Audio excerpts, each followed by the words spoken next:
तहफ़्फ़ुज़ात थे वो सेनेटर साहब ने प्राइवेटली जो बात की हम उसको मान लेते हैं, लेकिन आपके नाज़रीन अगर देख सकें, ये हेडलाइन है आज के अखबार की कि हमारे और कोई ऑप्शन नहीं। जंग अखबार की आज की हेडलाइन, हाँ, सबकी हेडलाइन है, मेजर हेडलाइन है। ये मेन। तो अब मुझे नहीं मालूम कि ये बात की है, सेनेटर साहब कह रहे हैं, लेकिन ये वज़ीर आज़म का यही बात कहना जो है वो शुकूक व शुबहात पैदा कर रहा है। देखिए रिकॉर्ड, दूसरा हिस्सा इसका वो तस्दीक कर रहे हैं कि वो रोज पेशगोई की जाती है। रिकॉर्ड ऑफ फैक्ट को देखें, पिछले साल भी बजट था, हम भी यहीं थे, सेनेटर साहब भी यहीं थे, 176 वोट पड़े थे, इस साल 160 पड़े हैं। आपके ख्याल में वो 16 लोगों ने क्यों वोट नहीं किया? जी ये तो वज़ीर आज़म बताएंगे ना जी, आप बताइए, अपोजिशन के दावे होते हैं ना बड़े बड़े। देखिए 16 रखी, हमने दावा इसलिए नहीं किया कि हमने ये दुकान ही नहीं खोली कि हमने जो है यहाँ कोई बंदों को लेकर आना है। पाकिस्तान में ये माजी की बातें हैं जिन पे हम सबको कभी भी फ़ख्र नहीं करना चाहिए कि ये दुकानें खोलकर हुकूमतें गिराना या बनाना जो है ये ठीक नहीं है।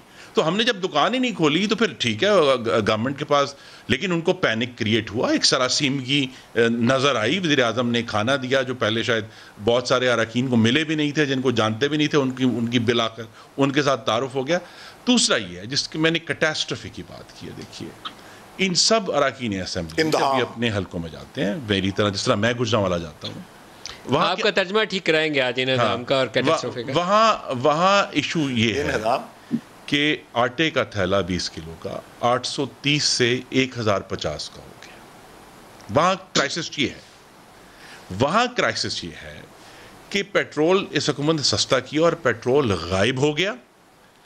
जिस दिन हुकूमत ने पेट्रोल माफिया के आगे घुटने टेके, रातों रात लहर बहर हो गई पेट्रोल की, जहां नहीं था वहां ये क्राइसिस है। अच्छा थोड़ा वहां ये क्राइसिस है। आप तो तजारत के वजीर हैं, शायद आपको ये पेट्रोल की वैसे तो लहदा वजारत होती है, लेकिन ये कुछ साइंस समझ में नहीं आई कि 25 रुपये बढ़ाने से पेट्रोल वापस कैसे आ गया? जी वापस ऐसे आया कि जब इन्होंने कीमत कम की तो ऑयल कंपनीज ने तेल बेचने से इनकार कर दिया, और इस हुकूमत के अंदर इतनी स्ट्रेंथ ऑफ विल नहीं है, बड़े मजबूत कहते हैं खान साहब है, डट के खड़ा है, लेकिन खाक जब पेट्रोल कंपनीज ने उन्होंने 1 करोड़ का जुर्माना भी सह लिया, लेकिन उन्होंने तेल नहीं बेचा। और फिर आखिर में 4 दिन पहले क्यों किया हमने?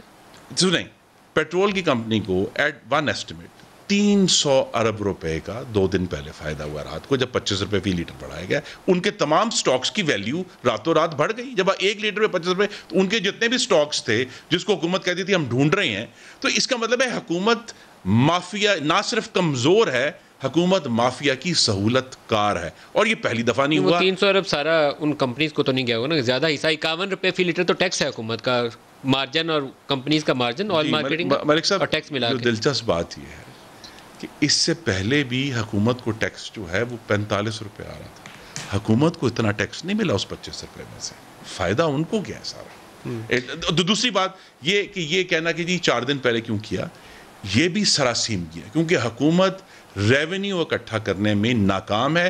पिछले साल का रेवेन्यू भी मुस्लिम लीग नून के आखिरी साल के रेवेन्यू से कम था, इतनी महंगाई और डिवैल्यूएशन के बावजूद। और इस दफ़ा 31 मार्च 2020 तक इन्होंने सिर्फ 3009 अरब इकट्ठा किया था। इसका मतलब यह है कि कोरोना से पहले ही ये जो टारगेट था और बजट में लिखा भी हुआ है,